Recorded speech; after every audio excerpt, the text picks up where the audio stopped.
And with us now in studio to respond to that interview and talk about the job action by thousands of employees is a negotiator for the Canadian Union of Postal Workers, Jim Gallant. Mr. Gallant, thanks for being here. Thank you. So before you dissect everything that you heard, and I saw you furiously scribbling down notes there, do you take any comfort in hearing Mr. Hamilton say that the majority of those cuts will come by attrition, and he points out that about 14,000 14,000 of your employees are set to retire within the next 5 years?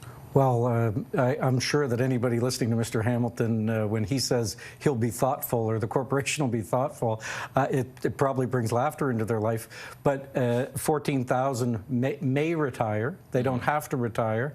They may not be able to retire with this kind of economy. You know, it's a guess at the most. And he didn't commit to you or to us that that's what's going to happen. He said we'll lean on it, whatever that means. Right. What do you say to Canadians right now that are seeing all of your members out there, or a great number of your members, and they're saying to themselves, why are they on strike again? I say join us, come to the picket line and find out if you don't already know. But the minister dropped a bomb yesterday, and it's big changes for Canadians. It's big changes for postal workers, and we couldn't lay down on it. And in your opening, you said postal workers are on strike again, but that's not the case. We're still on strike, because what happened was we went out last November and December to try and settle this thing, and the government ordered us back, and then ordered a commission, ordered a vote, and now have taken, and everything leads to when Lightbound puts his announcement out yesterday. You could take Canada Post's press statements from November and December last year, and he gave them exactly what they wanted. It's their Christmas list, right? Yeah. But your latest offer, as Mr. Hamilton had said, and Canada Post is saying, would add $2.8 billion to new costs over the next 4 years.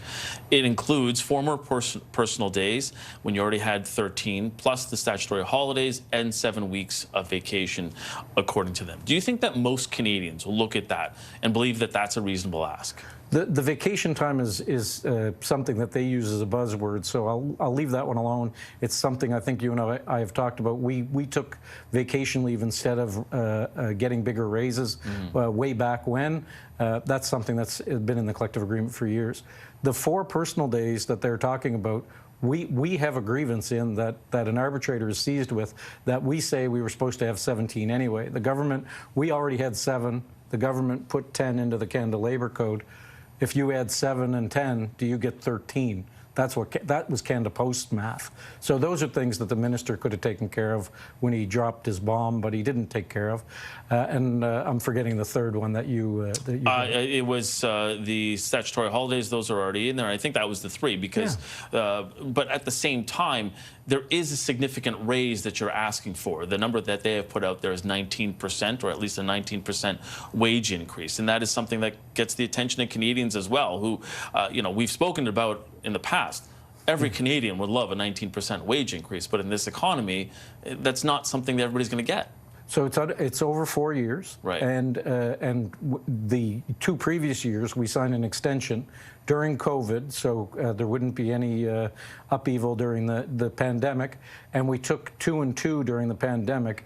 And during the pandemic, the inflation rate on those 2 years was 6.5 and 4, or 4.5. So you end up with we're trying to make up for, and the corporation agreed when we signed that extension that we were going to take care of it when the new collective agreement came in. So 19% over 4 years. When you think that we lost probably 6 or 7% back in those 2 years of extension, it's not a big number. But a lot of Canadians did at the same time, but they're not getting that kind of recoup that you're asking for right now. And I think a lot of Canadians will look at this and the financial situation that we're seeing Canada Post in right now. And people are trying to square that circle.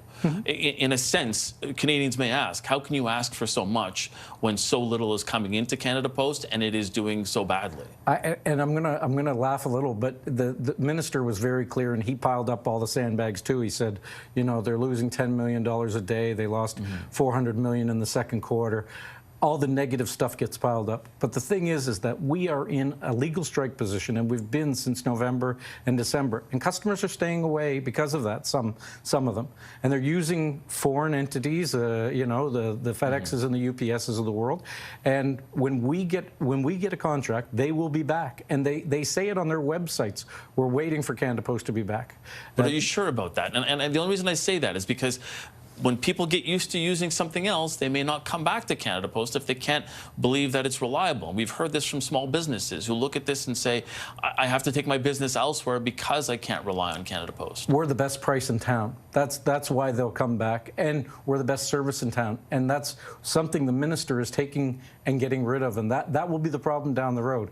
We're not going to deliver to the door. So if you get a parcel, you're not going to get that parcel to the door. But if the other carriers come, it's going to be put right into your hands because they're going to ring the doorbell. Not all of them. Some of them will throw it on the lawn. But that's not what we do. But instead, Canada Post is saying you're going to go down the road, around the corner to a mailbox and open up and get a key and open up another box, and there will be your parcel. Some people in Canada have to drive kilometers to do that. We're not in favor of that, and that's not what customers want. And it's not what Canada Post management wants. It's not necessarily what we want, and it's not necessarily what the government wants. What do the public want? And that's why we want the public to get involved. And you asked earlier, what should the public be thinking? The public should be thinking the government is trying to take away a public service. And that's what we need. And we do that work every day. And the Doug Ettingers of the world, the CEO, and the John Hamiltons, who's been there for a decade, those people haven't been there for a career. I've been there for 37 years of my life, and that's what me and all the other postal workers want to do, serve Canadians. And we do not want to be on picket lines, but we're forced there by governments and managers that do this. When you consider where we are right now and what's facing workers at this moment, is there any part of the union that looks back a few months to that first work stoppage or the first time you guys went on strike and went, maybe the deal that we had on the table then would have been a little bit better because we wouldn't be in this situation where they're making these major upheavals and these major changes to Canada Post? There was no deal at that time. That's the problem. They waited until after we took a strike vote to even start negotiating. And then they put us out on strike. They leave us go. And then 5 months later, 6 months later, then they go, this is our final and best offer. Why didn't they say there was a final and best offer in November or December and not have a strike at all? They want it to be right where we're sitting today, and everything points to it, and the government is complicit with it. And we need Canadians to come out and fight for their post office.